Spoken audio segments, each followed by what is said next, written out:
Mr. Windecker, welcome. Thank you. I didn't even know you had to sign in. I came, you guys were all out to lunch.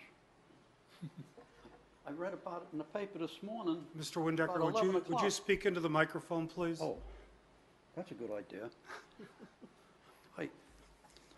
I read about it in the paper about 11 o'clock this morning. It says 9 o'clock a.m. I said, gee, I missed the whole ball game, you know. So anyhow, I gave it a shot. I wanted to, the lady called it the circus, but I call it a airport hangar, you know. But I guess you can call the airport a circus sometimes, you know. But you have a beautiful steel work up there, and there's quite a shortage of hangar space for airplanes. And if that thing was put, you have probably almost 3/4 of it done, put the metal back on it, and you can store airplanes in there and hire some people, put some people to work, and the small building in the back, make a beautiful maintenance hangar for repairs. And I think the Air Force would like to see it that way. You know, that's why they gave it to us in the first place. I don't know, maybe you want to make a golf course out of it or something. But anyhow, that's what that's about. And the other thing is, I see, and I read this in the newspaper, they're going to get a new control tower up in, oh, what do you call it? That guy up there is always in the paper.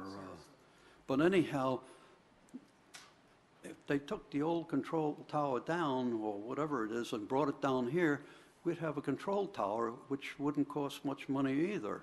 And it'd make it a better airport and put a couple more people to work. I don't know what else to talk about, you know, but anyhow, you got all the natural things in 3/4. It's already done. And like I say, if you want to get a hangar right now, you got to get on the waiting list up there. You got everything going for you. So I don't know what else to tell you. That's about it. Oh, I used to fly for a living too. That's why I'm interested in it. And I belong to the EAA here in Venice. I flew 10 years for the New York stock market. You ever hear of those guys? Bunch of crooks. I never bought that many stocks. Yeah. And the cheapskates. Whew. One $10 tip in 10 years. I used to fly the Queers and the Gays out to Fire Island, and in 10 weeks' time, I did almost $4,000 in tips. See, I always wear a shirt with pockets, you know, where they put the money in. I didn't want to put the money in the other pockets, you know. And almost every trip, you'd find maybe 3 $20 bills in there, you know, for a half-hour flight. That's not bad.